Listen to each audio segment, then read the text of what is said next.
the development of a sustainable system to track government funds that are earmarked for expenditure purposes amidst COVID-19. At an engagement to review the 2020 media budget, Director of ISSER, Professor Peter Korte, says such a system will enhance transparency. He further warns that failure to have such a system will lead to uncontrolled expenditure, which could hurt the economy. The government would have to use innovative ways or strengthen its revenue mobilization strategies.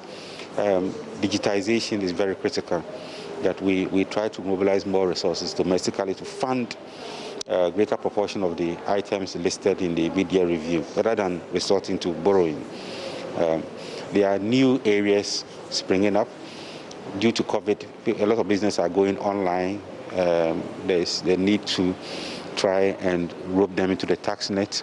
At the moment, we've seen the ID, national identification cards being issued and the rest, so people registering for TIN. These are all means by which to know where people are, what they are doing, and if there's a need to tax them, you're able to engage them and tax them. But of course, people should also realize the benefits from the tax. So it's not just taking money, but I should also know that, yes, my road is being fixed. I should also know that some of the services are being provided for me out of the tax. Then the issue of expenditure. Perhaps we might not spend how much we have spent so far if we are doing proper tracking of various expenditures. I don't believe we should wait for a year or two for the Auditor General to go and audit some of these expenditures. Because of COVID, I believe some of the expenditures were done swiftly. They need PPEs, you have to quickly disburse funds, So I believe as we are doing this, we should simultaneously be doing expenditure tracking, right from the disbursement stage to the end user or end beneficiary, to ensure that we are getting value for money at each stage of the process. And I believe that will eliminate some of the waste and some of the leakages. We don't want people to hide behind COVID and dissipate the public purse. We want people to be accountable. And Ghanaians would like to know, we want to know how our monies are being spent and whether they are being spent judiciously. And they are being spent judiciously. And they are being spent judiciously. And they are being spent judiciously. And they are being spent judiciously. And they are being spent judiciously.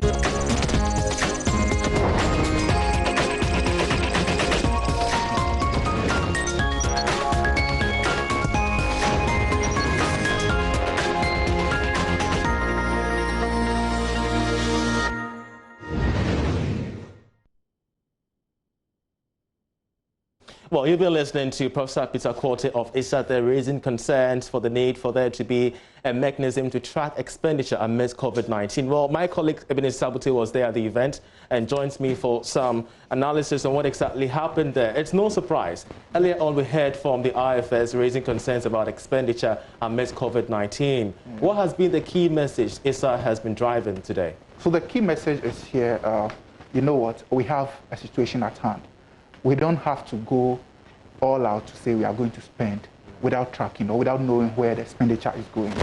Because we all see it as an emergency, there's the fear that government will go out of its target to spend unnecessarily. So what he's trying to say, that, or what ISSER is trying to advocate, is that let's spend, but let's have a sustainable mechanism so that we can track. If we say we are using 2 cities to construct this or to buy this PPE, let's ensure that that 2 cities is buying that product and it's buying that product only. Let's not overspend so that we wait after a year or 2 before an Auditor General comes, they audit and they tell us that we have overspent. Because he thinks that if we are able to do that, some of the expenditures, you could see that they are unnecessary. Because if we are able to spend wisely, we could be able to save and then we could use that money for other stuff. So that's what they've been advocating for. There were also concerns about revenue generation, especially internally. We're normally looking out for our partners outside, the IMF, the World Bank, in order to fund most of our programs. He was saying that no, we can generate the revenue internally if we put in good policies and good mechanisms. And we do know that today was about the analysis of the media budget review. Yes. was it skeptical in terms of the analysis? Were they having issues with the fiscal management policies that government has come up with? Yes, for instance, the CARE program, the Corona Alleviation and Economic Revitalization Program. Yeah, he was saying that we are going to do this, but when you look at the source of funding for this program, it's about 70% of, it's like 70% of the funding is going to come from the private sector. Meanwhile, the private sector at the moment is struggling.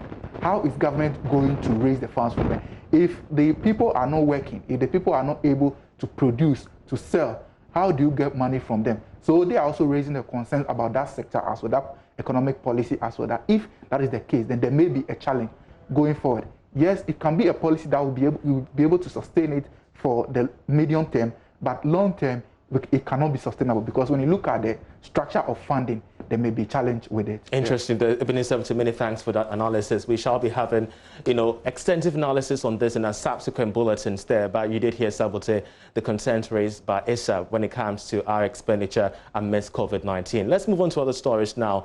VW has officially unveiled their locally assembled cars. Now, prior to that, Kantanka Automobile took up the